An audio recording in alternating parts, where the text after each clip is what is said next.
everyone. Hello, my beautiful people. Is the one and only Lady J. If you have not subscribed, what are you waiting for? Go and subscribe and smash the notification bell. My ogbonge people, today topic na about this lady wey her husband beat that day. Wey cry come and say her husband don beat am o. He no dey marry again o. Na so the man dey sit down for where they for do her operation o.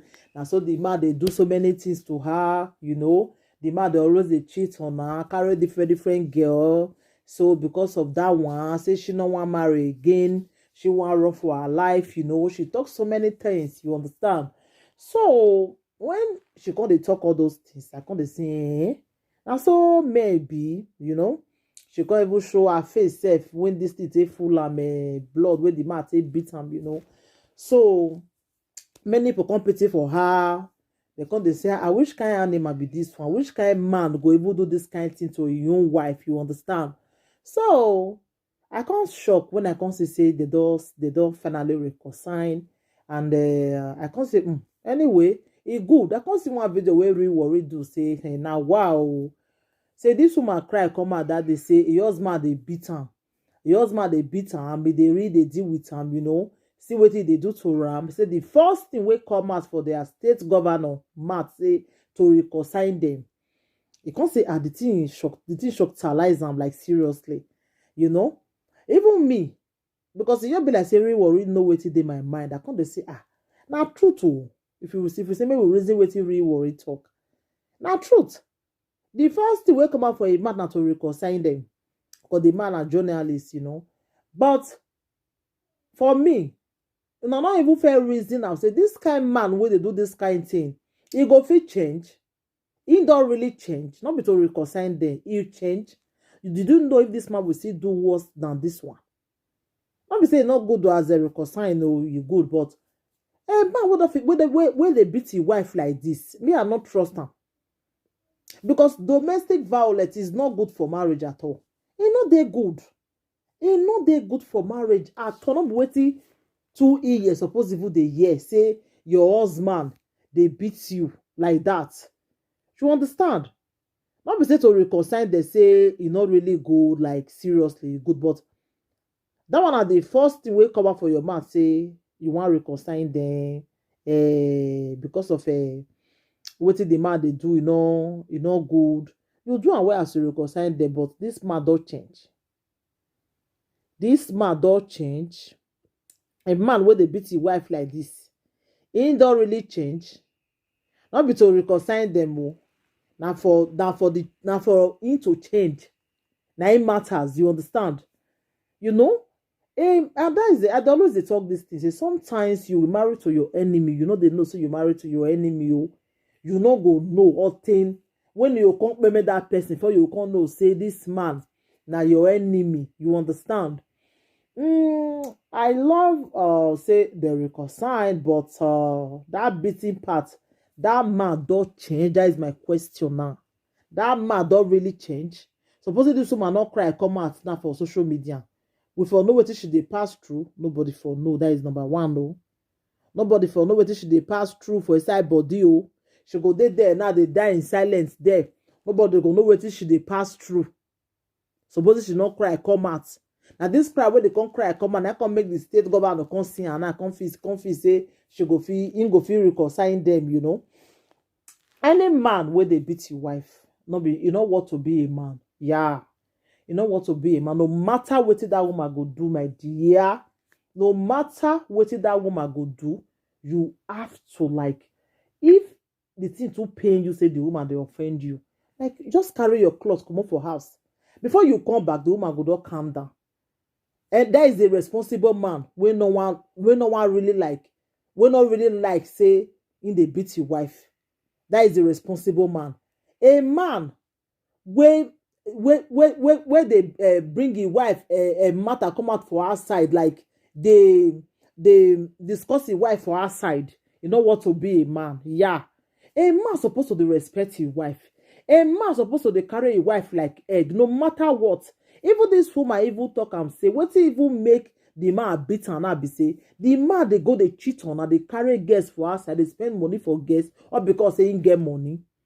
So he can't talk now. Now wetin he talk with that one say you supposed to stop this thing wey you dey do. This money wey you dey spend for women for outside, you fit keep am. Make we take do better thing. Na the man vex for o. Na only that one o. Na she talk o. Na the man begin dey beat am say wey the mouth wey you go take talk, wey the mouth wey you go take talk. Na he begin dey beat am. You understand me, my people o? Na wetin happen be that one o. He say na only wetin he ask am. The one wey come even pay me price say if he beat am, he come stand, he come sit down on top of where they for cut her wey she take born pikin. Na that part even come pay me pass say which man who does that? Who does that? You do that kind of thing to your own wife? Like seriously? Are you kidding me right now? Who does that, my people? Now this man do begin dey beat his wife like that. Begin they sit down for where they for cut his wife. Like seriously? That man, you know what to be a husband, really, sorry to say, you know what to be a husband. Because I don't understand people, sha. See now they don't reconcile them now. Tomorrow, who know what's when you come? When you come payment the woman tomorrow now, una come they I die no. I die no. Supposedly I know if I not reconcile them. I just pray make it change, eh? I pray make this man change. You know they're good. You know they're good. Make man they behave like that. If una never ready to marry, una not go rest. The first una say una must marry. The first una say una must marry. Wey be say una go marry finish, una go come begin dey misbehave. Una go marry finish, una character go come change towards una wife. Una dey date dem, una go dey behave well. Una go pretend finish come person life, una go come change. Who does that? Which kind man, which kind animal go dey beat your wife? A man wey fit carry him hand begin dey beat his wife wey really born pikin. You know what to be a man? You know what? You know what to be a man? All my mates they marry, make I marry. Like you say they marriage, because if you really know the law of marriage, you're not supposed to beat your wife. You're not supposed. You're not good. I beg. I pray as they reconcile and may you stop here. May you not they beat your wife again. You know? May you not they beat your wife again. You're not good. Eh? I just like I read the episode on reconcile, but may you change. Change now be the mate, you know. Hey, not be to reconcile. May you change, eh? Hey. So I see the woman they talk. She was happy. I will still put the video for you people to watch because I have to update her now for the reconcile. You know, I have to update her now and see the outcome of it. What it can happen. So thank you everybody. So if you disagree for this reconcile, you can still leave your comment for the comment section. Thank you everybody. Take care till I come your way next time again. I remain your one and only Lady J. If you have not subscribed, what are you waiting for? Go and subscribe and smash the notification bell. Thank you and bye. SMH. I see this post this morning. Now once my eye told me like Baba share. My mouth bitter. Because you're not sweet. You're not even nearly sweet, safe. So this woman come online, gather mind, come online, talk with she they go through for marriage. That her husband they beat her, want to strangle her, they sit down for where they do CS. The children go they look the husband, go they cry. Talk all those things finish. The state governor of Benue State, the first thing will come in mind are to reconcile them. Really? The first thing will come in mind. Hey, bro. First of all, I sincerely want to thank the governor of the state.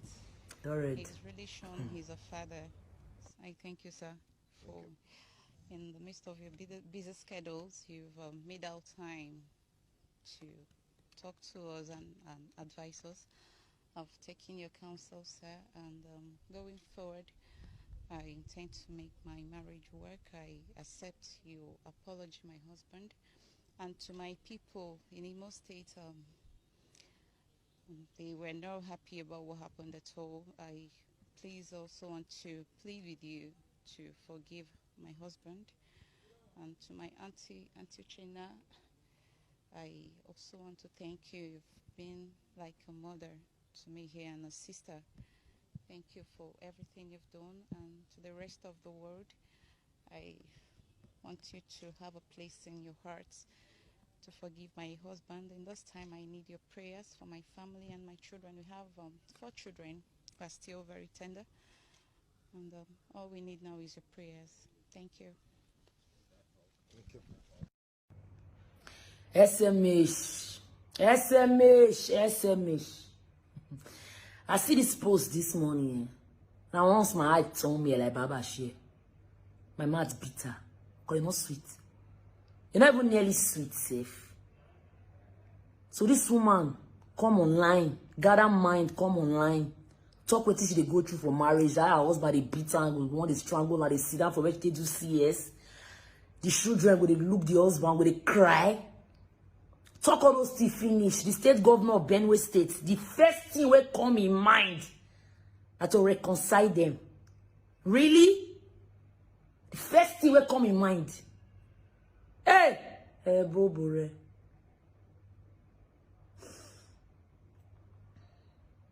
They're red.